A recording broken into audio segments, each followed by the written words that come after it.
I noticed something in my practice that disturbed me. The most empathetic patients I treated were destroying themselves through a single psychological mechanism they could not see. And when I finally identified it, I realized most empaths fall into this exact trap. The mechanism is simple but devastating.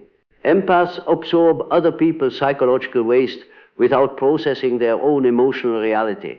They become repositories for everyone else's unresolved shadow material, while their authentic self slowly disappears.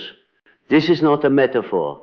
This is a documented psychological process that I watched destroy patient after patient until I understood what was happening. Let me be clear about what I mean by empath. I am not talking about people who claim mystical abilities or supernatural sensitivity. I am talking about individuals with highly developed intuitive perception who unconsciously absorb the emotional and psychological states of people around them. In my typology, these individuals usually fall into the introverted feeling or introverted intuitive categories. They process emotional information faster and more deeply than most people. This is a real psychological trait, not a spiritual gift. But this trait becomes a trap when the empath never learns to distinguish between their own psychological material and what they are absorbing from others. They mistake absorbed emotions for their own feelings. They carry other people's shame, rage, and emptiness as if these things belong to them. I had a patient, Elizabeth, 32 years old. She came to me exhausted, depressed, unable to function. She described feeling overwhelmed by emotions that made no sense given her circumstances. When I asked her to trace the origins of these feelings, she could not. They simply appeared throughout her day, seemingly from nowhere. We began tracking her emotional states against her daily interactions. The pattern emerged within weeks. Every time she spent time with her anxious mother, Elizabeth would spend the next 3 days in a state of vague dread. Every time she spoke with her angry colleague, she would feel inexplicable rage for hours afterward.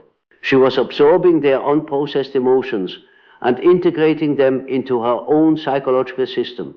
Her psyche could not distinguish between her authentic feelings and the emotional debris she was collecting from everyone around her. This is the trap. The empath becomes so skilled at sensing others that they lose contact with their own inner reality. Here is what makes this mechanism so dangerous. The empath usually develops this absorption pattern in childhood as a survival mechanism. Perhaps they had an unstable parent whose moods they needed to monitor constantly. Perhaps they lived in an environment where reading subtle emotional cues was necessary for safety. The child learns that their own feelings do not matter as much as managing the feelings of people around them. This becomes deeply embedded in their psychological structure. By the time they reach adulthood, the pattern operates completely outside conscious awareness. They genuinely believe the absorbed emotions are their own. They have no reference point for what their authentic emotional state even feels like because they have been processing other people's material since childhood. I spent years studying this pattern across dozens of cases. The empaths who came to me were not mentally ill in the traditional sense. They were psychologically colonized by the unprocessed shadow content of everyone in their environment. Their depression was often someone else's unexpressed sadness. Their anxiety was frequently absorbed from a chronically worried parent or partner. Even their sense of emptiness sometimes belonged to the emotionally vacant people they were trying to fix. Stay with me because what I discovered next changed how I approach these cases entirely. The trap has a second component that makes it nearly impossible to escape without intervention. Empaths develop what I call the helper identity. They build their entire sense of self around being the person who understands, who supports, who absorbs everyone's pain. This identity feels noble, it feels like their purpose, but it is actually a psychological defense that prevents them from acknowledging how much damage this pattern is causing them. When I would suggest to Elizabeth that perhaps she was carrying emotions that did not belong to her, she would resist.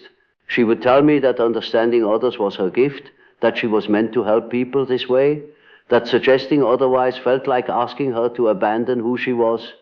This resistance is the trap protecting itself.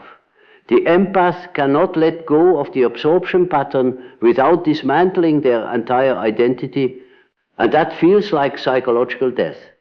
But here is what I learned, that death is actually necessary.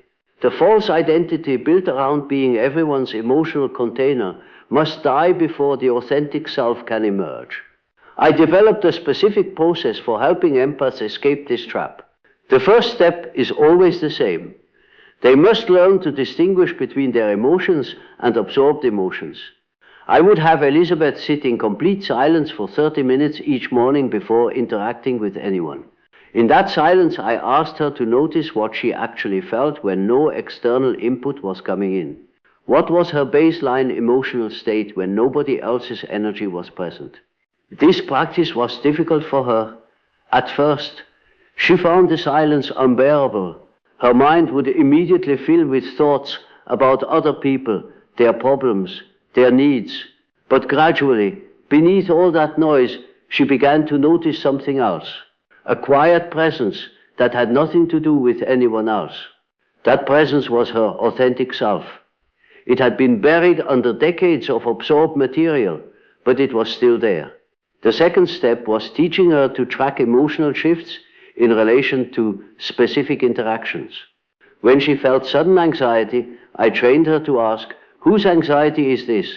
When she felt unexpected sadness, whose sadness am I carrying? This questioning created enough space for her to recognize the pattern. Within months, she could feel the difference between her own emotions and what she was absorbing. The absorbed emotions had a different quality. They felt foreign, like wearing someone else's clothing. But recognizing the pattern was only the beginning. The harder work was learning to stop the absorption process itself. This required developing what I call conscious boundaries. Not walls that shut everyone out, but permeable filters that let her sense others without taking their psychological waste into her own system. I taught Elizabeth a simple practice. When she noticed herself absorbing someone else's emotional state, she would mentally step back and observe it without integrating it. She could acknowledge this person is anxious without becoming anxious herself. This person is angry without taking their anger into her body. This distinction sounds simple, but it requires enormous psychological discipline. The absorption pattern is deeply automatic. Breaking it means going against decades of conditioning. But Elizabeth practiced, and slowly something remarkable happened. As she stopped absorbing everyone else's emotions, space opened up for her own feelings to emerge. She began experiencing emotions she had not felt since childhood. Joy that was actually hers, sadness that belonged to her own losses, anger at her own legitimate grievances. Her authentic self was coming back to life. In a moment, I will show you the specific adjustment that made this transformation permanent. The adjustment I gave Elizabeth was deceptively simple. At the end of each day, she would write down every strong emotion she experienced. Next to each emotion, she would note whether it was hers or absorbed.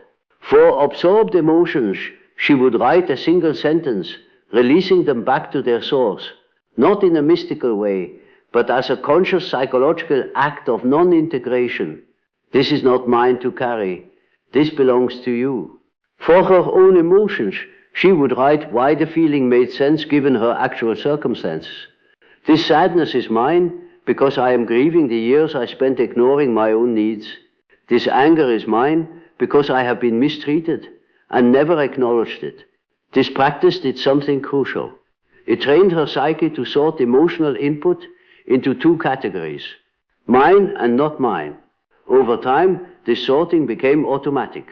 Her psychological immune system learned to reject absorbed material before it integrated. Within 6 months, Elizabeth was a different person, not because she had become less sensitive or less empathetic, but because she had learned to sense others without sacrificing herself in the process. She still understood people deeply. She still noticed subtleties that others missed. But now she could observe someone's pain without becoming that pain. She could witness someone's struggle without taking it into her own body. This is what I call conscious empathy, sensitivity that serves connection instead of destroying the empath. But I must warn you about something.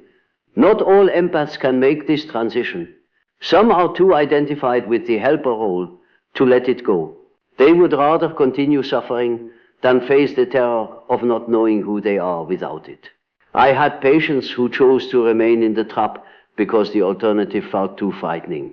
Their entire life was organized around being needed. If they stopped absorbing everyone's pain, who would they be? What would their relationships look like? These questions feel existential because for many empaths, they are existential. The absorption pattern is not just a habit. It is the foundation of their identity and their connections with others. But here is what I learned about the empaths who successfully escaped the trap. They all reached a breaking point, where continuing the pattern became more painful than the fear of change. For Elizabeth, that breaking point came when she realized she had no idea what she actually wanted from her own life. She had spent 32 years managing everyone else's needs and had never once asked herself what she needed. That realization was devastating, but it was also liberating, because in that moment of recognizing how thoroughly she had abandoned herself, she also recognized she had a choice. She could continue the pattern, or she could start learning who she actually was beneath all the absorbed material. She chose herself, and that choice changed everything. If you recognize yourself in this pattern, I want you to ask one question. When was the last time you felt an emotion that was purely yours, untouched by anyone else's psychological state? If you cannot remember, you are likely in the trap, and getting out will require the same brutal honesty that Elizabeth needed. You will have to face how much of your identity is built around absorbing others. You will have to grieve the years you spent ignoring yourself. You will have to learn to tolerate the discomfort of not being needed in the same way. But on the other side of that discomfort is something most empaths never experience. The freedom to be sensitive without being destroyed by it. The ability to understand others without losing yourself in the process. I spent decades working with empaths caught in this trap. The ones who escaped did not become less empathetic. They became more whole. They learned to use their sensitivity as a tool for connection instead of a weapon against themselves. This is not about building walls or becoming selfish. This is about developing the psychological structure necessary to sustain empathy without self-destruction. The trap destroys empaths not because empathy is dangerous, but because empathy without boundaries becomes a form of slow suicide. You cannot carry everyone's shadow material indefinitely. Eventually your own psyche collapses under the weight, but you can learn to witness others without absorbing them. You can learn to support without sacrificing. You can learn to love without losing yourself. This is the work, and it is perhaps the most important psychological development an empath can undertake. The empaths I worked with who made this transition often told me they felt like they were living for the first time. They had spent their entire lives in service to others and had never realized they were allowed to exist for themselves. That permission to exist for yourself is what breaks the trap. The moment you recognize that your own psychological health matters as much as everyone else's, the absorption pattern begins to dissolve. But you have to choose it consciously. Every day, sometimes multiple times per day, because the old pattern will try to reassert itself, especially during stress or around people who are used to you absorbing their material. You will have to disappoint people who expect you to carry their emotions. You will have to set boundaries with people who have never seen you have boundaries before.